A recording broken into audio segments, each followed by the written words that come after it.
بسم اللہ الرحمن الرحیم نحمدہ ونصلی ونسلم علی رسولہ الکریم اما بعد۔ محترم و مکرم سامعین و ناظرین، السلام علیکم ورحمۃ اللہ وبرکاتہ۔ ناظرین، آج کی ویڈیو میں آپ کو قضا نماز پڑھنے کا طریقہ، اسی طریقے سے کن اوقات میں قضا نماز پڑھ سکتے ہیں اور کن اوقات میں نہیں پڑھ سکتے، اور کون سی نمازوں کی قضا ہوگی، اسی طریقے سے صاحب ترتیب کا جو مسئلہ ہے وہ ساری تفصیل انشاءاللہ آج کے ویڈیو میں آپ کو سمجھاؤں گا۔ آپ سے درخواست ہے کہ ویڈیو کو اخیر تک دیکھیں، غور سے سنیں، سمجھیں اور لوگوں تک پہنچانے کی فکر کریں۔ پہلی بات یہ کہ قضا صرف فرض اور وتر کی ہوگی، سنتوں کی نہیں ہوگی۔ جیسے ظہر کی نماز کی 12 رکعت ہے، اس میں 4 فرض ہیں، تو صرف اگر ظہر کی نماز وقت میں ہم نے نہیں پڑھی، قضا ہو گئی، تو قضا صرف 4 رکعت جو فرض ہے اس کی ہوگی، سنتوں کی قضا نہیں ہوگی۔ عشاء میں 4 رکعت جو فرض ہے، 4 رکعت جو فرض ہے اس کی قضا ہوگی، اور وتر کی بھی قضا ہوگی، چونکہ وتر واجب ہے، سنتوں کی قضا نہیں ہے۔ فجر کی جو سنت ہے اس کی اہمیت شریعت میں زیادہ ہے، لہذا اس کی قضا ہے، لیکن اس کی ترتیب بھی ہے اس کی قضا کی۔ جیسے آج کے دن کی فجر کی نماز کی بات ہے کہ آج کے دن فجر کی سنت چھوٹ گئی، تب میں اس کی قضا آج کے دن زوال کا وقت ہو اس سے پہلے کر سکتا، اس کے بعد نہیں کر سکتا۔ اگر آج کے دن زوال کا وقت ہو گیا، اب اس کے بعد فجر کی سنت کی قضا نہیں ہوگی، لیکن زوال سے پہلے فجر کی سنت کی قضا ہوگی۔ لیکن یہ قضا بھی کب کریں گے؟ جب فجر کا وقت ختم ہو جائے اور طلوع شمس ہو جائے، سورج طلوع ہو جائے، ہمارے یہاں جو اشراق کا وقت ہے جو شروع ہو جاتا ہے، تو اس وقت سے لے کر زوال کے وقت کے درمیان اس دن کی فجر کی سنت کی قضا ہوگی، ورنہ عام طور پر سنتوں کی قضا نہیں ہے۔ یہ پہلی بات ہے۔ دوسری بات یہ ہے کہ قضا نماز کن اوقات میں پڑھ سکتے ہیں اور کن اوقات میں نہیں پڑھ سکتے۔ 3 وقت ایسے ہیں جس میں قضا نماز نہیں پڑھ سکتے۔ پہلا وقت یہ کہ فجر کی نماز کا وقت ختم ہوا، اس کے بعد 10-15 منٹ تک فجر کی نماز کا وقت ختم ہوا، اس کے بعد سے لے کر 10-15 منٹ تک ہمارے ہاں جو اشراق اور فجر کی نماز کے ختم کے درمیان کا جو وقت ہوتا ہے، تو ایک یہ وقت ہے، اس میں قضا نہیں پڑھ سکتے۔ اسی طریقے سے جو استواء شمس جس کو ہم زوال کہتے ہیں، جو زوال کا وقت، آپ اپنے تقویم میں دیکھیں گے کہ زوال کا وقت لکھا ہوا ہے، اور پھر وہاں نیچے وضاحت میں ہمارے یہاں ایک باتیں بھی لکھتے ہیں کہ اس سے 5 منٹ پہلے اور اس سے 5 منٹ بعد، یعنی جیسے زوال کا وقت لکھا ہے 12:35 لکھا ہے، تو اس سے 5 منٹ پہلے یعنی 12:30، اور اس سے 5 منٹ کے بعد یعنی 12:40، تو 12:30 سے لے کر 12:40 یہ احتیاطاً ہے، یہ بیچ میں جو 10 منٹ کا وقت ہے اس میں قضا نہیں پڑھ سکتے۔ اسی طریقے سے ایک تیسرا وقت جب سورج غروب ہو، تو سورج غروب ہوتا ہے اس سے پہلے 10 منٹ، تو یہ 10 منٹ کا جو وقت ہے اس میں بھی قضا نہیں پڑھ سکتے۔ تو یہ جو 3 وقت ہے، ان 3 وقتوں میں قضا نماز نہیں پڑھ سکتے، اس کے علاوہ سارے اوقات میں قضا نماز پڑھ سکتے ہیں۔ ایک بات یہ ہے کہ جو 2 وقت ہے، ایک تو عصر کی نماز کے بعد کا وقت، آخری 10 منٹ جو میں نے بتلائی کہ سورج غروب ہو اس سے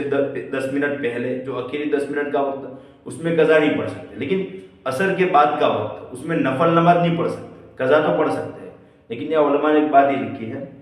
کہ چونکہ اس میں نفل نہیں پڑھ سکتے، قضا پڑھ سکتے، تو وہاں ہم قضا ایسی جگہ پڑھیں جہاں کوئی دیکھ نہ رہا۔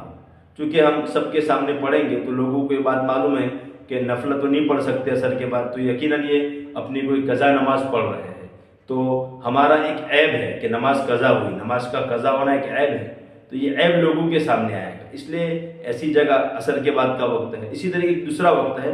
کہ جب فجر کی نماز کا وقت شروع ہو جائے، وہاں سے لے کر فجر کی نماز کا وقت ختم ہو جائے، یہ جو وقت ہوتا ہے اس میں قضا تو پڑھ سکتے، لیکن علماء نے لکھا ہے کہ سب کے سامنے نہ پڑھے، چونکہ وہ وقت ایسا ہے کہ اس میں بھی نفل پڑھنا مکروہ ہے۔ اب اگر وہ سب کے سامنے پڑھے گا تو لوگوں کے سامنے اس کا یہ عیب آئے گا کہ اس کی نماز قضا ہوئی ہے، اور شریعت نہیں چاہتی کہ ہمارے عیب لوگوں کے سامنے آئے۔ تو یہ تفصیل تھی کہ کون سے وقت میں قضا پڑھ سکتے ہیں اور کون سے وقت میں نہیں پڑھ سکتے۔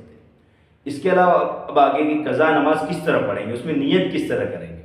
تو اگر ہمیں یہ معلوم ہے کہ ہمارے کون سے دن کی کون سی نماز چھوٹی ہے، جیسے آج میں قضا کر رہا ہوں، کل میری ظہر کی نماز چھوٹی تھی، مجھے معلوم ہے کہ کل میری ظہر کی چھوٹی تھی، اس وقت نیت میں یہ طے کرنا ضروری ہے کہ میں گزشتہ کل جو میری ظہر کی نماز چھوٹی اس کی قضا کر رہا ہوں. زبان سے کہنا ضروری نہیں، دل میں اس کا ارادہ کر لیا کافی، لیکن اگر معلوم ہے تو متعین کرنا ضروری ہے. لیکن اگر ہماری بہت سی نمازیں قضا ہو گئی، جیسا کہ عام طور پر ہوتا ہے، بہت سی نمازیں قضا ہو گئی، معلوم نہیں کہ میری کتنی نمازیں قضا ہوئی ہیں، تو اس وقت نیت کی ترتیب یہ رہے کہ جیسے فجر کی قضا کر رہا ہے تو یہ نیت کرے کہ میری زندگی میں جتنی فجر کی قضا ہوئی ہے اس میں سب سے پہلی پڑھتا ہوں یا سب سے آخری پڑھتا ہوں، اس طرح نیت کرے. چونکہ اب ایک پڑھنے کے بعد دوسری پہلی ہو جائے گی، دوسری پڑھ لی تو تیسری بھی پہلی ہو جائے گی، اس لیے یہ نیت کر لے کہ جتنی قضا ہوئی ہے اس میں جو سب سے پہلی قضا ہوئی ہے، جو سب سے اخیر میں قضا ہوئی ہے وہ میں پڑھتا ہوں. تو یہ اگر بہت ساری نمازیں قضا ہو گئی ہے، معلوم نہیں ہے کتنی ہے، تو اس طرح پڑھے. اور کتنی اب کہاں تک پڑھے گا معلوم نہیں ہے، تو علماء نے لکھا ہے کہ اتنی پڑھے کہ اب اس کو اطمینان ہو جائے، اس کا دل کہے کہ نہیں اب ہو گئی ہوگی، وہاں تک پڑھے. اور اس کے بعد پھر زیادہ شک نہ کرے کہ بھائی اب اس کی قضا نماز اس کے ذمے سے اتر گئی، قضا نماز اس کی ادا ہو گئی. اس کے علاوہ ایک اور مسئلہ ہے صاحب ترتیب کا. صاحب ترتیب کس کو کہتے ہیں؟ تو صاحب ترتیب کہتے ہیں کہ بالغ ہونے کے بعد جس شخص کی ایک بھی نماز قضا نہ ہوئی ہو، یا ہوئی ہو تو 5 یا اس سے کم ہوئی ہو، تو ایسے شخص کو صاحب ترتیب کہا جاتا ہے.